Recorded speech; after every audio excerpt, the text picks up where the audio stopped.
नमस्कार मेरे प्यारे दोस्तों, कैसे हैं आप सभी दोस्तों। आज मैं फिर एक नई कहानी लेकर आई हूँ जिसका टाइटल है मुर्दों की हवेली। तो दोस्तों, मेरी ये कहानी सुनने के लिए मेरे चैनल को लाइक करें, शेयर करें और सब्सक्राइब करें। तो कहानी शुरू करते हैं। दोस्तों, कोर्ट में हवेली का केस जीतने के बाद रवि श्याम को उस हवेली में जा पहुँचा जहाँ 2 ही दिन पहले ही उसने अपने छोटे भाई और उसकी प्रेमिका का किसी भैंसी दरिंदे की तरह हत्या कर दी थी और उसी हवेली के एक कोने में उसने दोनों प्रेमियों को दफना दिया था।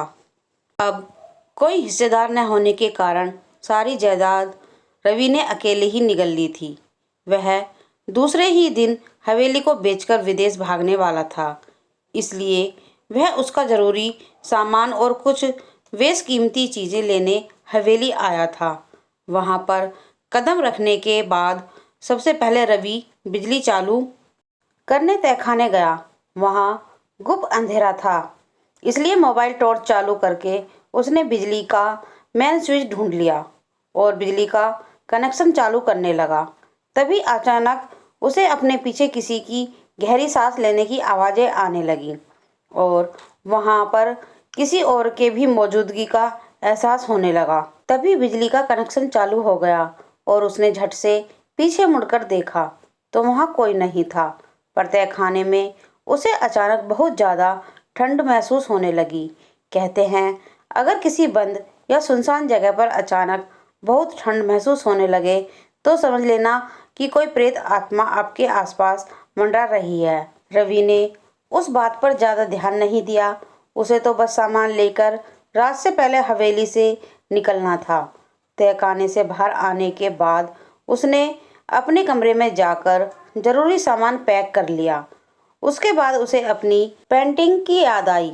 उसने अपने हाथ से कत्ल किए हुए सभी लोगों की तस्वीरें बनाई थी और उन्हें हवेली के एक गुप्त कमरे में सजाई थी। वह उस गुप्त कमरे में दाखिल हुआ और कौन सी तस्वीर अभी साथ में ले जाऊं ये सोचने लगा। वह तस्वीर देख ही रहा था कि तभी अचानक दहशत से उसकी रगों में बहता लहू मानो जम सा गया। रवि अब दरवाजे की ओर भागने लगा।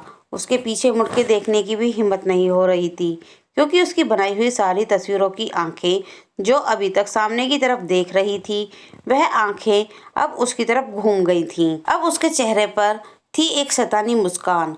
रवि चीख रहा था, दरवाज़ा पीट रहा था, पर कोई फायदा नहीं, क्योंकि दरवाज़ा बाहर से बंद हो चुका था। साथ ही बिजली भी चली गई। अब रवि दरवाजे के पास कोने में बैठकर रोते हुए अपनी मौत का इंतजार करने लगा। उसे अपने किए हुए सारे पाप एक एक करके याद आ रहे थे। तभी उसे एहसास हुआ कि कमरे में वह अकेला नहीं है, क्योंकि उसे अपनी सांसों की साथ साथ और कई लोगों की सांसों की भी आवाज़ सुनाई दे रही थी। और कुछ ही देर में उस मनुष्य मुर्दों की हवेली ने एक दर्दनाक चीख सुनी।